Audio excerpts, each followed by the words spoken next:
This is East Asia Tonight. Good evening, I'm Muteli Edwards. Tonight's top stories from East Asia.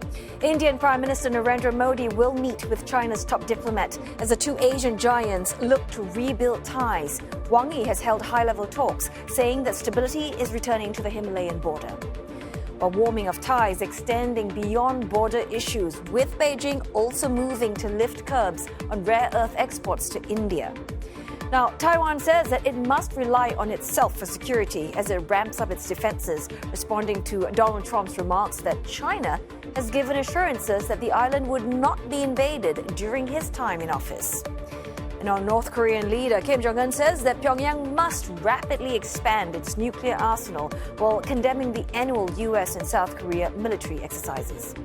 Meanwhile, Australia and the Philippines are deep into their biggest joint drills. We delve into their expanding defense ties with an expert.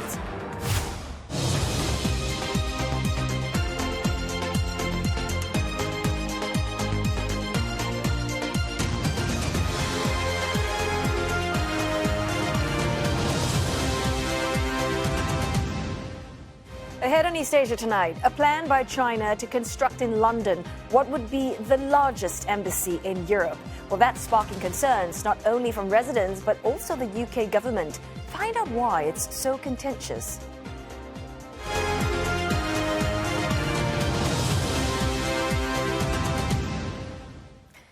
China and India are discussing the easing of tensions along their mutual border, with Chinese Foreign Minister Wang Yi set to meet Indian Prime Minister Narendra Modi in New Delhi. Now, he has met with his Indian counterpart, S. Jaishankar. Well, this is Mr. Wang's first visit to India since the two nations completed the disengagement process along their disputed Himalayan border in November last year. It is also the first high-level visit by a Chinese official since hostilities flared between India and Pakistan over Kashmir back in May. Also today, Mr. Wang met with India's National Security Advisor, Ajit Doval, with both officials describing the talks as constructive. Well, observers say relations between New Delhi and Beijing seem to be improving, just as Beijing's ties with Washington face growing strain amid ongoing trade disputes. And for more on this, we're joined by Rebecca Bundan in Mumbai and Tanya Guan in Shanghai. Well, first over to you, Rebecca. Both sides describing the talks as moving in a positive direction. So how strategically significant are India and China to each other right now?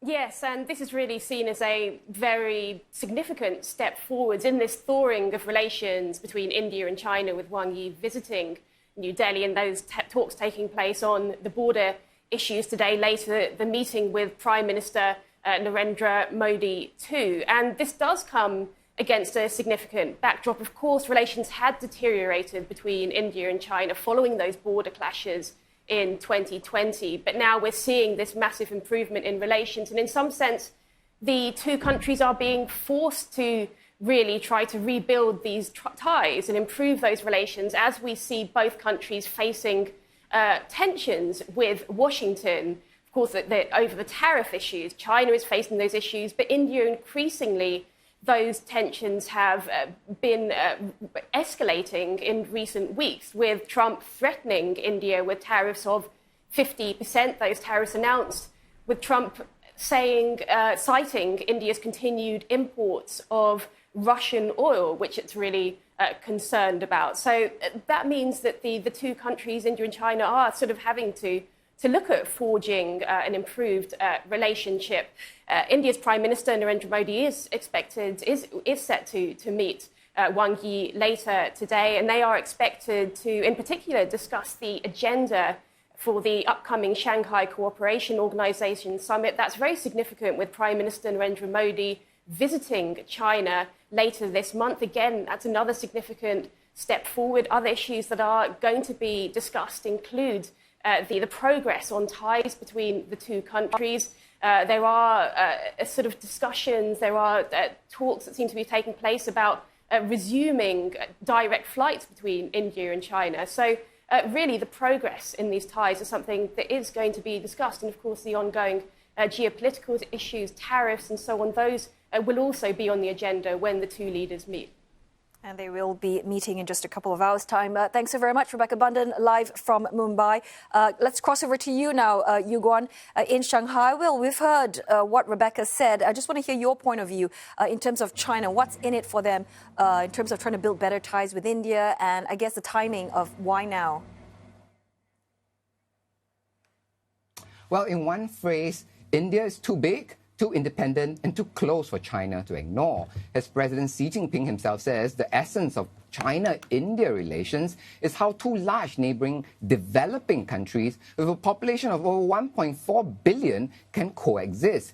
And they both hanker for the same thing, development, and they face similar problems.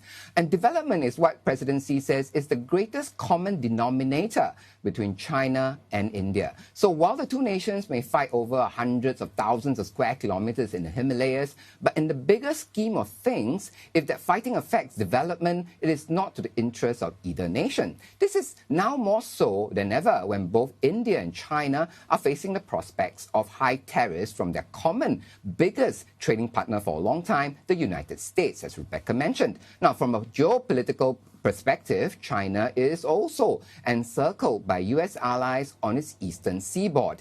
It doesn't need another staunch U.S. ally in the south. Now, India is a member of the Quad, which brings together U.S., Japan, Australia, and India.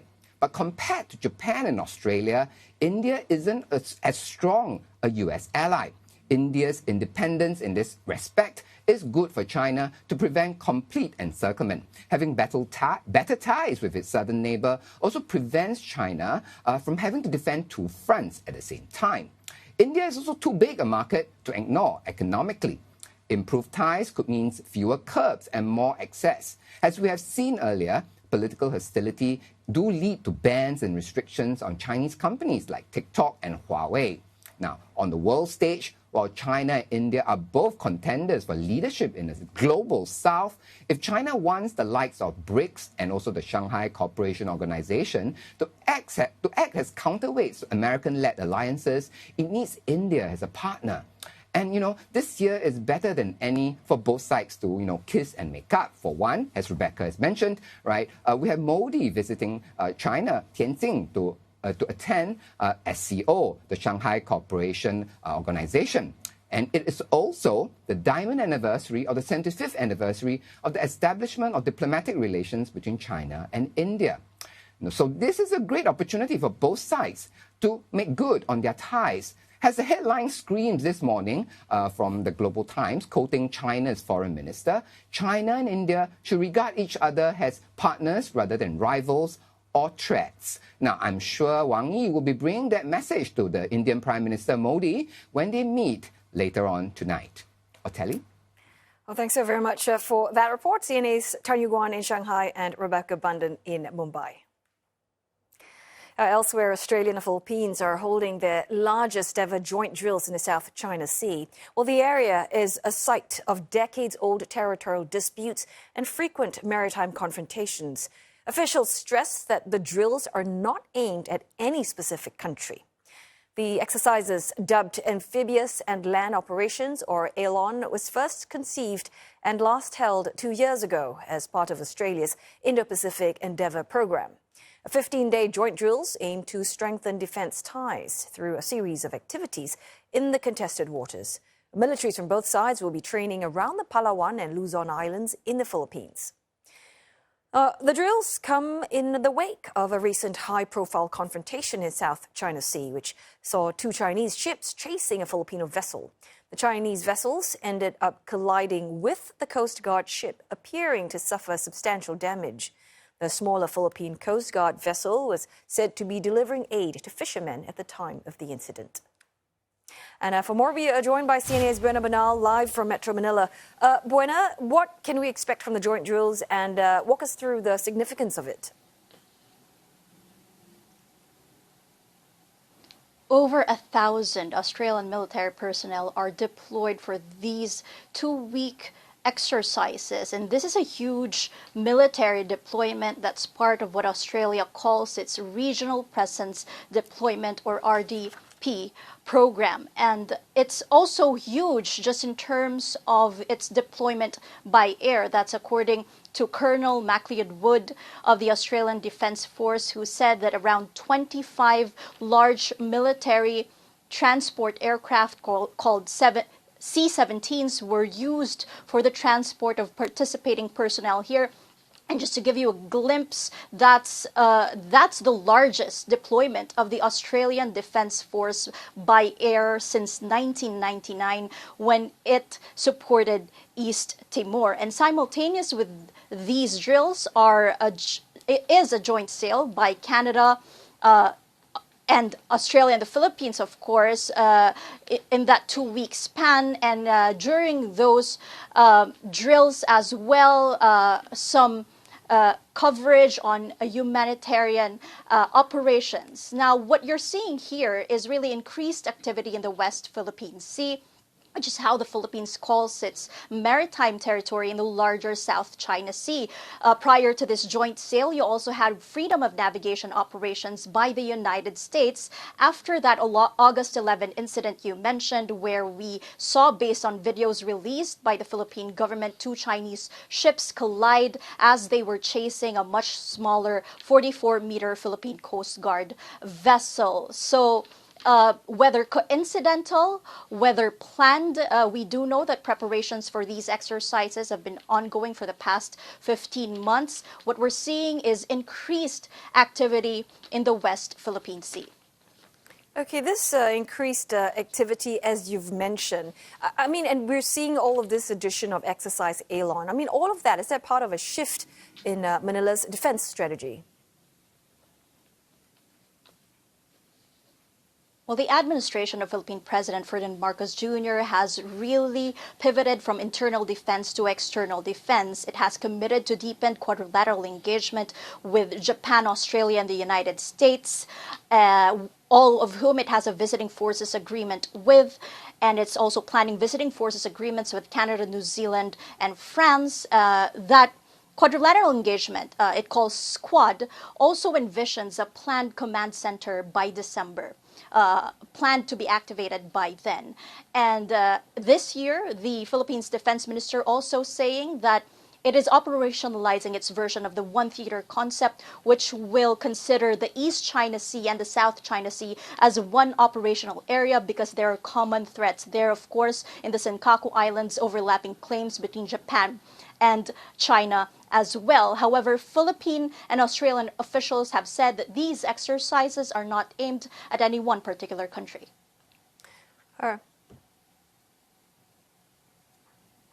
The exercise here for Exercise ALON in 2025 is a fantastic opportunity for us to work together to reinforce how we communicate with each other, and how we actually bring together our forces from the Army, Navy and the Air Force, so that when we do conduct activities, we are able to do them effectively and we're able to do them safely in the region. This is part of the Indo-Pacific endeavor, this activity. If you notice, there are activities that are being conducted in Australia, such as Lumbas for the Navy, Karabaru for the land forces, and Pitch Black for the Air Force. We're sending Armed Forces of the Philippines in Australia. This time, this exercise is the largest force projection of the Australian Defence Force. Philippine Navy spokesperson for the West Philippine Sea, Roy Vincent Trinidad, also saying the country's exercises are now increasing in magnitude and scope, making it part of a modern military alliance globally, and also ensuring that it has a minimum credible defense posture. All right, many thanks for that. CNA's Bernard Bernal live from Metro Manila. And I will be speaking with an expert a little later this hour for more insights into the Philippines' move to boost its defense ties with other countries. A North Korean leader, Kim Jong-un, says that Pyongyang needs to rapidly expand its nuclear arsenal in response to what he called the security situation around the Korean peninsula. He made those remarks at the beginning of the annual military exercise between the U.S. and South Korea. Some 21,000 soldiers, including 18,000 South Koreans, are participating in the 11-day Ulchi Freedom Shield exercise, which involves computer-simulated operations and field training. Washington and Seoul say the drills are defensive, Pyongyang has long criticized them as being hostile, saying it stands ready to respond to any provocation. Ahead of the exercise, South Korea's new president, Lee Jae-myung, has reiterated their commitment to resume dialogue with the North at a time when the U.S. administration has threatened to reduce its presence in the peninsula. Coming up next on East Asia Tonight, fast fashion retailer SHEIN considers relocating its headquarters back to China to ease the path for a Hong Kong IPO. Plus, from Luckin Coffee to Popmart, we'll tell you why some of Asia's top brands are placing big bets on U.S. consumers and how the trade war could disrupt the momentum.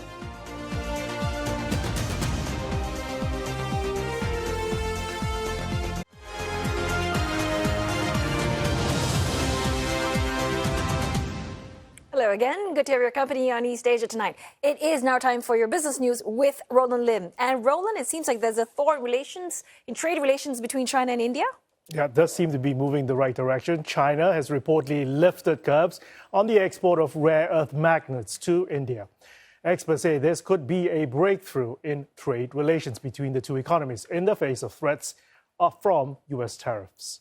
The announcement comes following talks between Chinese Foreign Minister Wang Yi and his Indian counterpart, Subramaniam Jaishankar.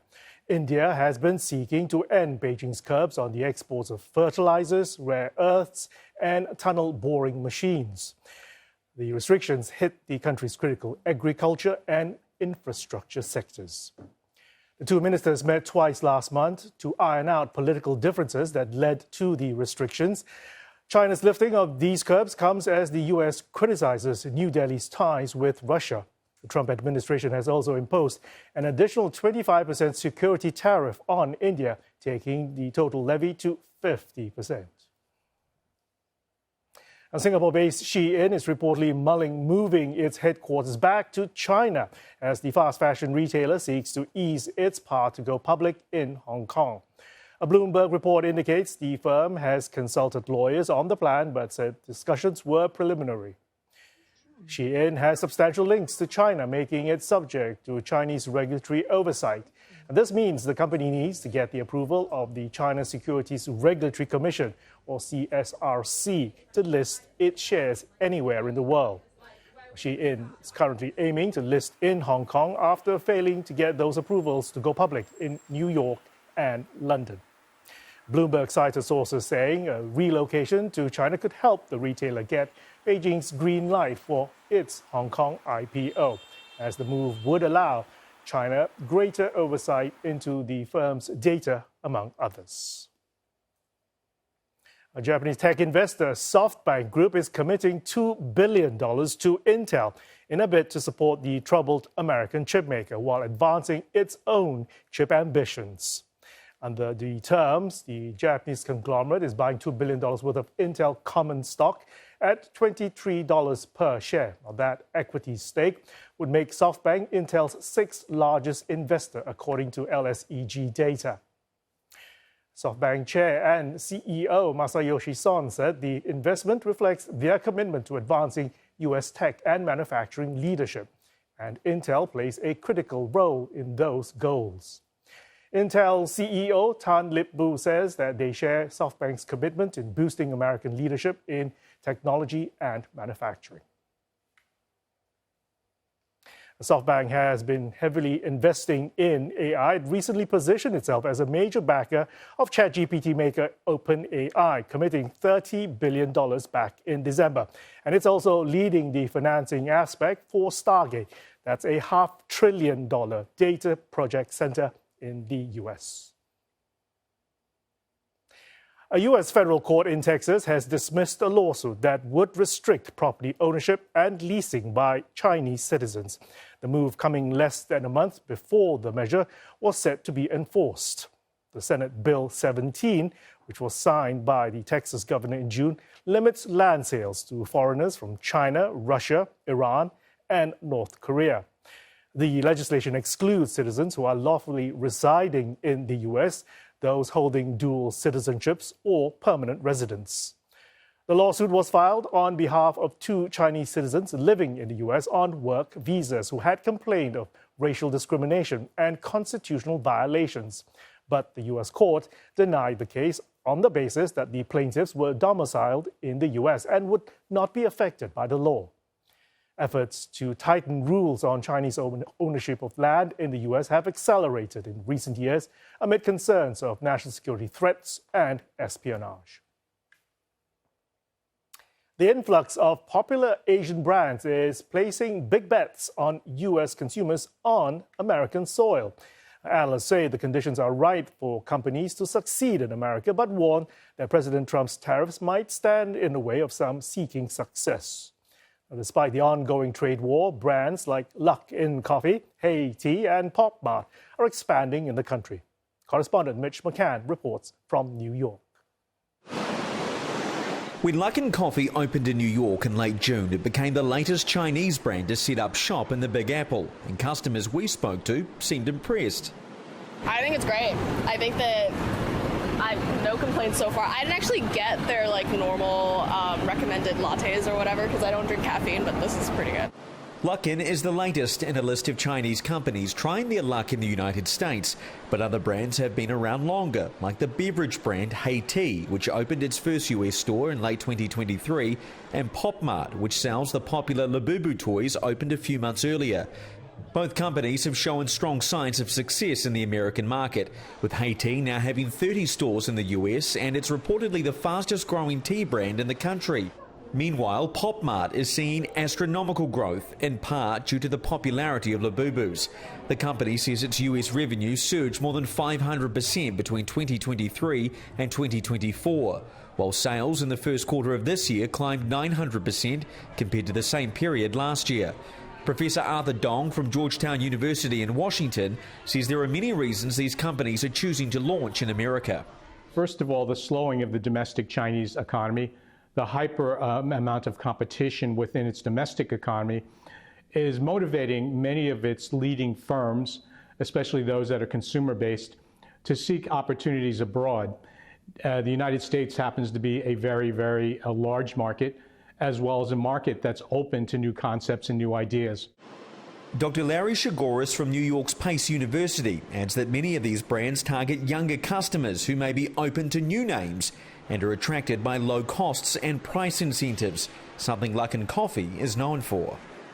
I think the younger generation or younger consumers are more willing to try anything once or even twice. They also have more limited resources. They don't have the deep pockets that their parents and their grandparents have. So sometimes they're forced to try these lower cost, lower priced items. So I think they're the best way to work yourself into a marketplace through selling to younger consumers. And younger consumers tend to often establish trends. So it's a perfect marriage. It's not just businesses selling low-cost items. It's reported a record number of Chinese companies are seeking a US stock market listing this year, with 36 of them going public in the US in the first half of the year. But the US tariff war could pose a threat to some of these companies looking to make waves in the United States. For any company that's engaged in the sale of goods and merchandise, physical goods, like Labubus, I think they will confront tariff challenges depending on where these Labubus emanate from. Whether they emanate from China or Vietnam or Singapore, all of them are going to be subject to blanket tariffs. So that'll be a challenge. But for service-based companies such as Tea as well as Luckin Coffee, they're not going to be subject to tariffs unless, of course, they import products from China or from their home country of origin. For now, the US has extended its trade truce with China through to November, during which time both sides will hope to have reached a long-term agreement. It's something many of these companies will be counting on too, as they look to make the most of deep American pockets. Mitch McCann, CNA, New York. And that is the latest in business. Otelli. Thanks so very much, Roland. Well, we are going to go for another short break, but coming up next on East Asia Tonight, we return to our top story on the security relationship between the Philippines and its allies. Lucio Blanco Pitlow III, a research fellow at the Asia Pacific Pathways to Progress Foundation, joins us with his insight next.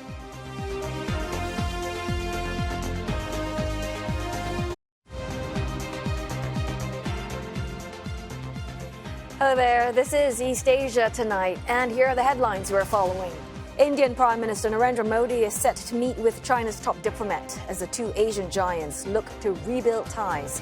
Mr. Wang earlier held high-level talks with his Indian counterpart, saying stability is returning to the Himalayan border. Now, China has reportedly lifted curbs on the export of rare earth magnets to India. Experts say this could be a breakthrough in trade relations between the two economies in the face of Washington's aggressive tariff policy. Plus, Australia and the Philippines are holding their largest ever joint drills in the South China Sea, site of decades-long territorial disputes and violent maritime confrontations.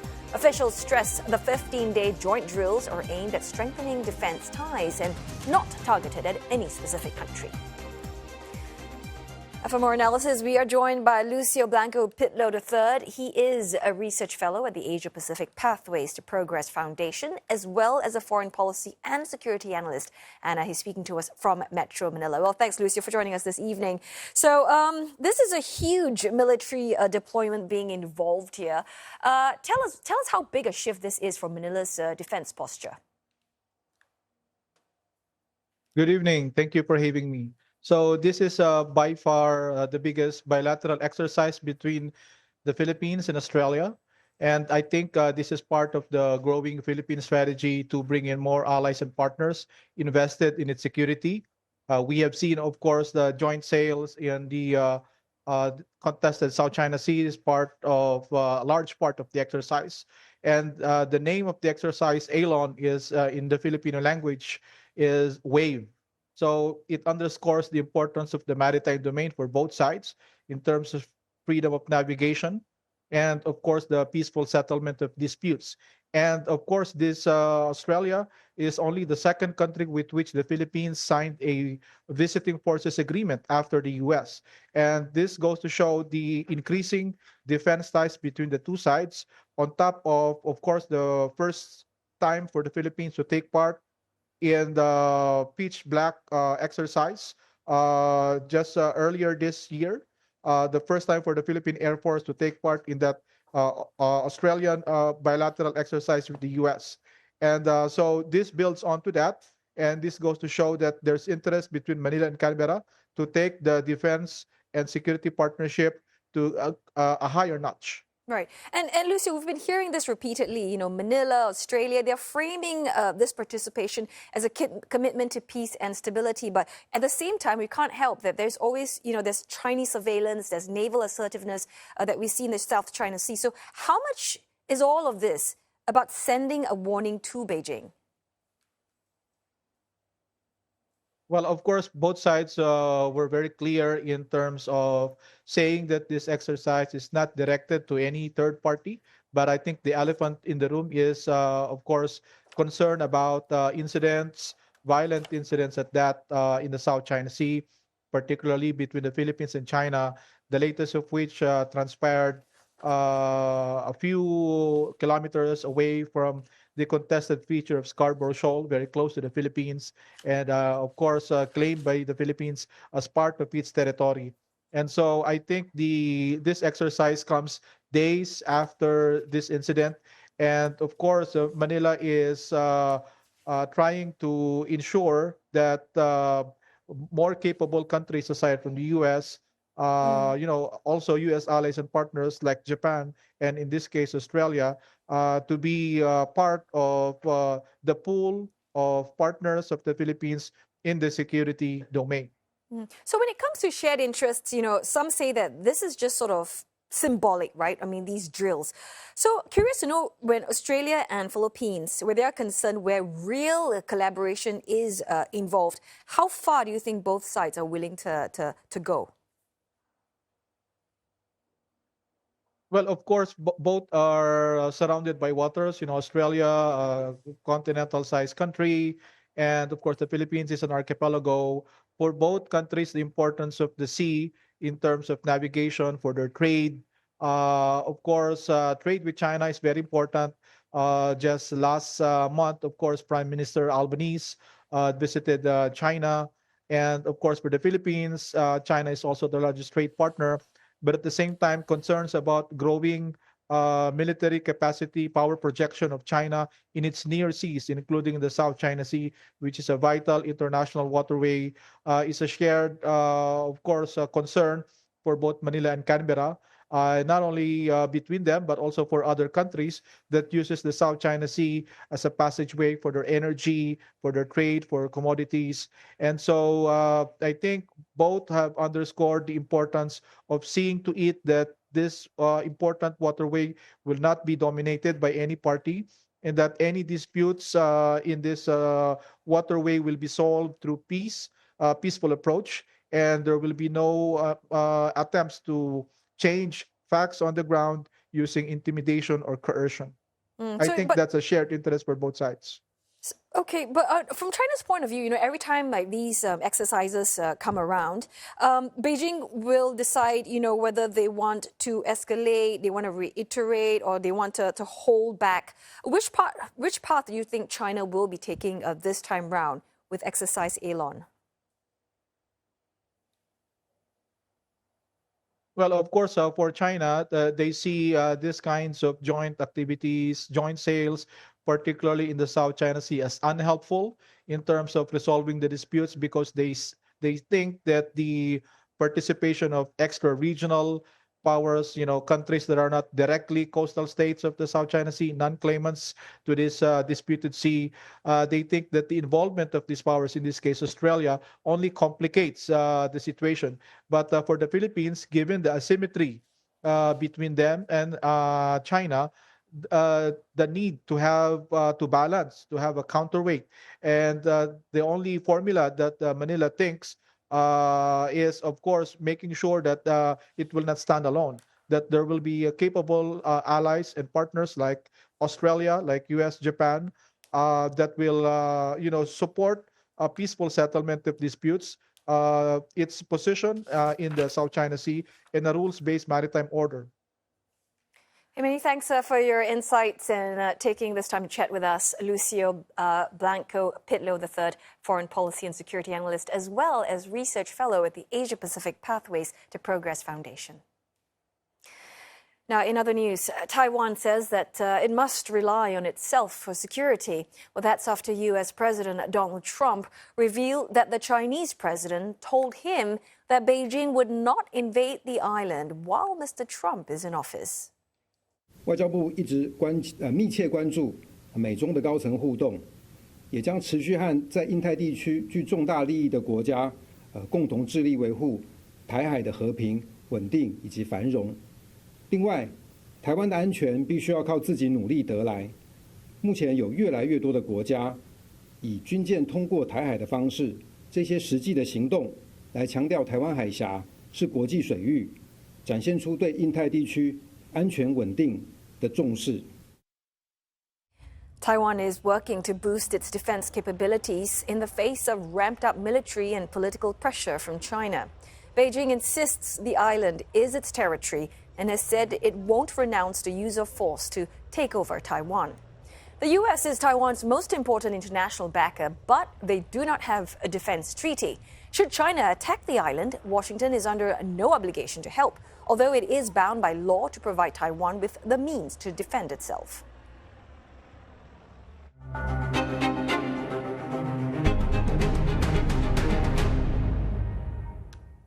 U.S. President Donald Trump says he is arranging talks between Russia's Vladimir Putin and Ukraine's Volodymyr Zelensky. This will be followed by three-way talks that would include Mr. Trump himself. Well, the U.S. president met Mr. Zelensky and European leaders at the White House on Monday. He said after the meeting that Europe will provide security for Ukraine, with Washington coordinating. He also said that President Putin had agreed during their summit in Alaska on Friday that he will accept security guarantees for Kyiv. The U.S. president did not rule out America's involvement in Ukraine's long-term security, but gave little detail on how far Washington was willing to go. There'll be a lot of help. When it comes to security, there's going to be a lot of help. It's going to be good. They are first line of defense because they're there. They're Europe. But we're going to help them out also. We'll be involved. Meanwhile, President Volodymyr Zelensky says details of security guarantees will be worked out with the U.S. within 10 days. He has proposed a package that includes buying American weapons, including aircraft and anti-aircraft defense systems, in a deal worth some $90 billion. President Zelensky also says the security guarantee could involve the U.S. buying Ukrainian drones. Just hours after the talks at the White House, Russia launched drone strikes on central Ukraine overnight. Ukraine's Air Force says it was the largest attack this month, with 270 drones and 10 missiles fired. Authorities report that energy facilities were hit, leaving hundreds without power. Now, leaders of US and Russia are reportedly discussing the possibility of raising the level of representatives for talks with Ukraine. Following a summit between Mr. Zelensky and European leaders, Mr. Trump held a 40-minute phone call with his Russian counterpart. A Kremlin aide, Yuri Ushakov, said the call acknowledges future peace talks to take place between Russian and Ukrainian delegations. However, he did not specify what raising the level meant, nor did he directly confirm that three-way talks, including the U.S., will take place. Dasha Chernyshova has more on Russia's reaction to the phone call with Mr. Trump. We have got so far the comment coming from the Kremlin investment aide, Kirill Dmitriev, who is also the head of Russia's direct investment fund, and he said that it was an important day in diplomacy. He also noted that the meetings in Washington was held with a focus on what he describes as lasting peace, and not the temporary ceasefire. That does reflect the Russian position voiced before, that there should be the lasting peace, not a ceasefire, because Moscow doesn't want to stop its military actions on the battlefield, holding the upper hand there. The Russian president, however, also been talking to the American president. He thanked Trump for the steps that have been made by the new American administration towards finding the solution to this Ukraine conflict. And indeed, the sides have agreed upon, according to the Kremlin, that the level of the delegations in the direct talks between Kyiv and Moscow should be increased. Now, whether that means that there will be ministers traveling to meet one another, or indeed that could be a potential summit between the leaders of these two countries, still remains unclear. But definitely Moscow has been quite restrained in providing any more detail. So we understand that there is some cautious optimism that these negotiations have been some sort of resultful, and now the ball is indeed with Russia and Ukraine to see whether the leaders of these two countries will be managing to make it to one negotiating table. Coming up on East Asia tonight, a planned Chinese embassy in the heart of London is causing concern for the UK authorities. We'll tell you why.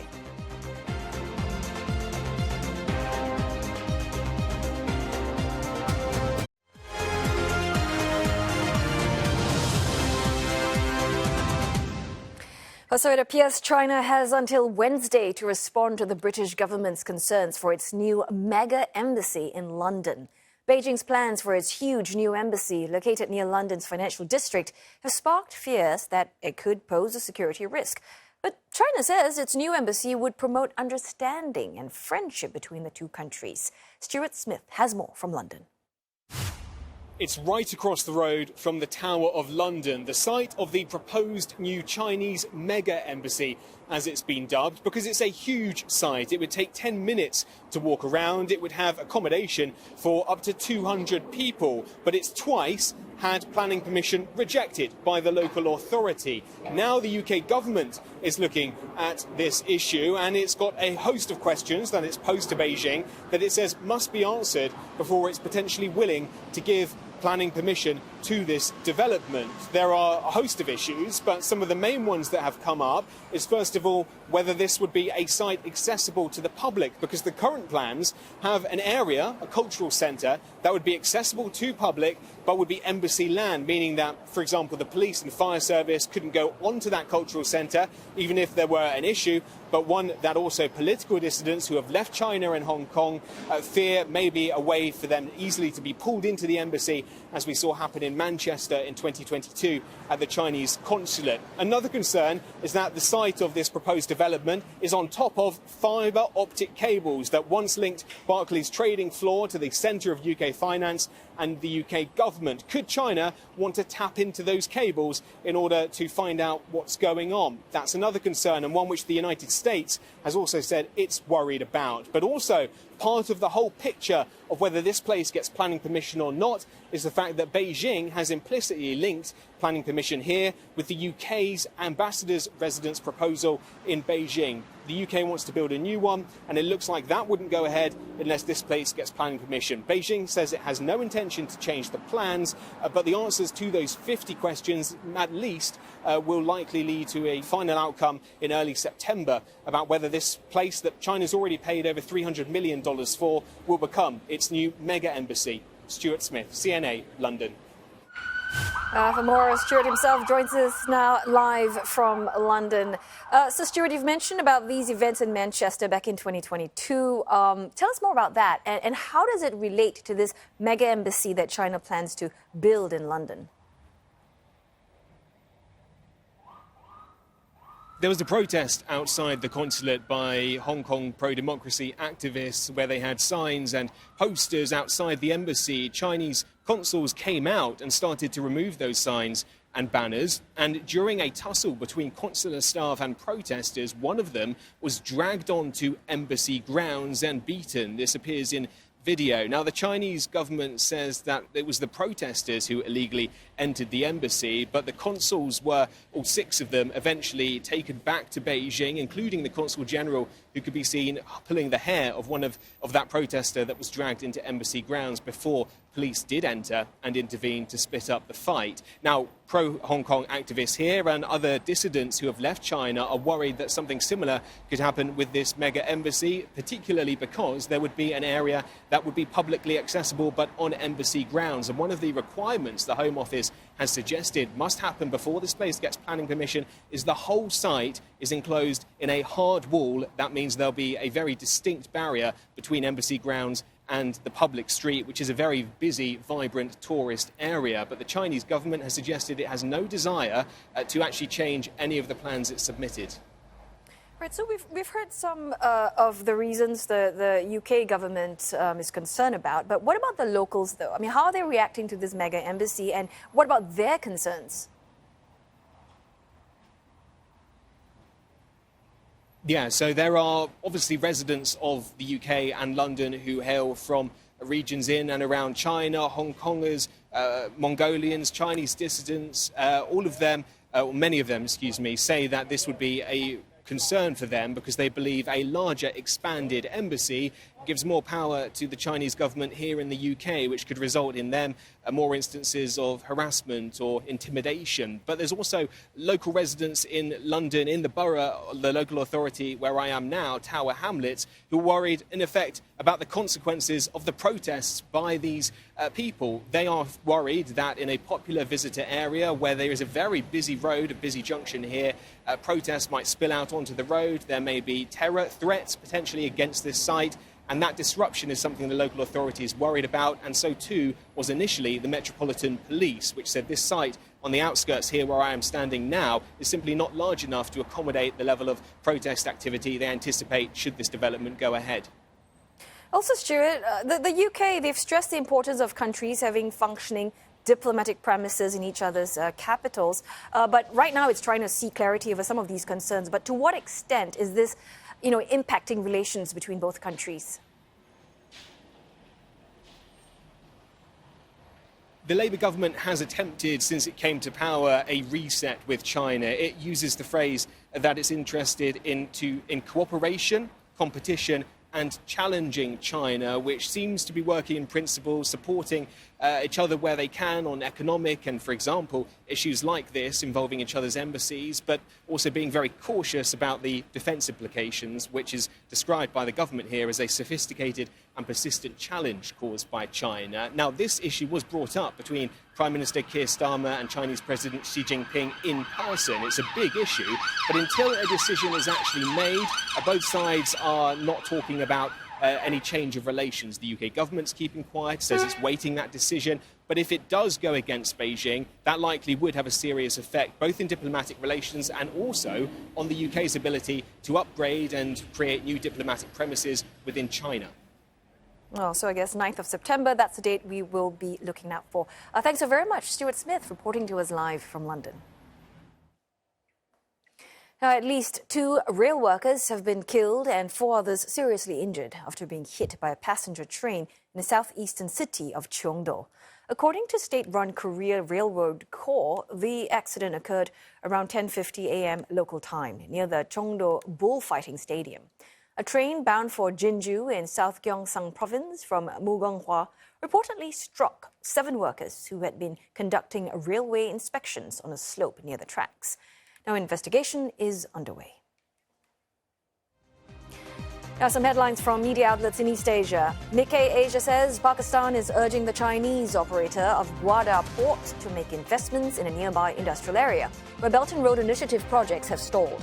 The report quotes 4 Pakistani government officials saying that Islamabad is not happy with the slow pace of development at Gwadar Free Zone. Meantime, Yonhap News says 6 former North Korean soldiers and spies who were once jailed in the south have asked the government to repatriate them back to the north. They served decades in South Korean prisons for refusing to denounce their socialist beliefs. Now released from prison, officials say they have expressed a desire to return to the north. NHK is reporting that ticket sales for 2025 World Expo in Osaka has exceeded the break-even point. Organizers who were initially concerned they would make a loss are quoted as saying that more than 18 million tickets have been sold as of the 15th of August. Well, I hope you've enjoyed this Tuesday's edition of East Asia Tonight. Don't forget your headlines. You can get it anytime at cna.asia, and you can always look us up on Facebook and YouTube. Thanks for your company. See you again tomorrow.